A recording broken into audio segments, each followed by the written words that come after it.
สบายดีแฟนคลับคลิปนี้เขาจะให้แฟนคลับเรามาหับชมภาพที่มีความงดงามและมีความหมายสำคัญหลายต่อกับประเทศลาวซึ่งเป็นการเดินทางครั้งแรกครั้งทำอิฐเจ้าหญิงไอโกะแห่งประเทศญี่ปุ่นที่ออกนอกประเทศซึ่งมาเยี่ยมยามประเทศลาวเป็นประเทศทำอิฐที่เพิ่นได้มาเยี่ยมยามที่ออกจากนอกประเทศหรือว่าออกจากราชสวังฉะนั้นการเดินทางมาครั้งนี้มีความหมายความสำคัญหลายต่อกับประเทศลาวซึ่งการต้อนรับในครั้งนี้แมนประธานประเทศเป็นผู้ต้อนรับในการมาเยี่ยมยามของเจ้าหญิงไอโกะซึ่งในการเดินทางครั้งนี้จะมาเยี่ยมยามประเทศลาว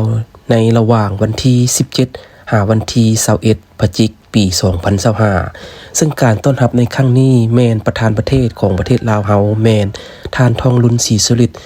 ซึ่งเป็นบุคคลที่มีความสำคัญและเป็นประธานประเทศในคนปัจจุบันสั้นการมาเยี่ยมยามครั้งนี้มีนิมิตหมายที่มีความหมายและความสำคัญหลายเนื่องจากว่าเป็นการเฉลิมฉลองการสร้างตั้งสายพัวพันการทูตครบรอบ70ปี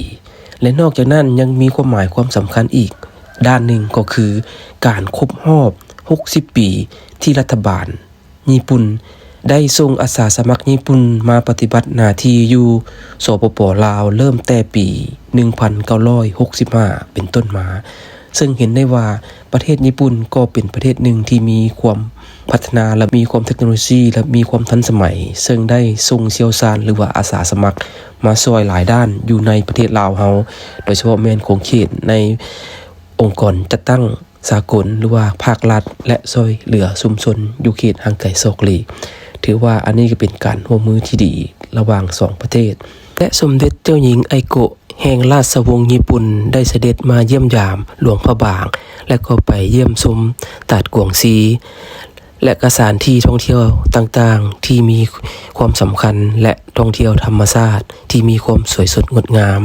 และมีชื่อเสียงเมืองมรดกโลกนครหลวงพระบางซึ่งเป็นสถานที่หนึ่งที่มีความหมายความสำคัญที่จะไปเยี่ยมยามเพราะว่าในอดีตนครหลวงพระบางเป็นสถานที่พักหรือราชวังของเจ้าชีวิตในยุคในอดีตและสถานที่ดังกล่าวนี้เป็นสถานที่หนึ่งที่มีความหมายความสำคัญจะเห็นห้องห้อยทางด้านฮิตของประเพณีและสมัยเจ้าชีวิตและนอกจากนั้นก็ยังจะเห็นสิ่งหลากหลายทั้งตึกอาคารและบ่อนต่างๆยังอนุรักษ์ได้ดีตั้งแต่สมัยอดีตจนฮอดปัจจุบันซึ่งเป็นจุดสถานที่หนึ่งสร้างความสนใจให้แก่นักท่องเที่ยวทั่วโลกอยากมาหลวงพระบางและหลวงพระบางก็ยังเป็นสถานที่หนึ่งที่ได้รับหลายรางวัลทางด้านการรักษาอนุรักษ์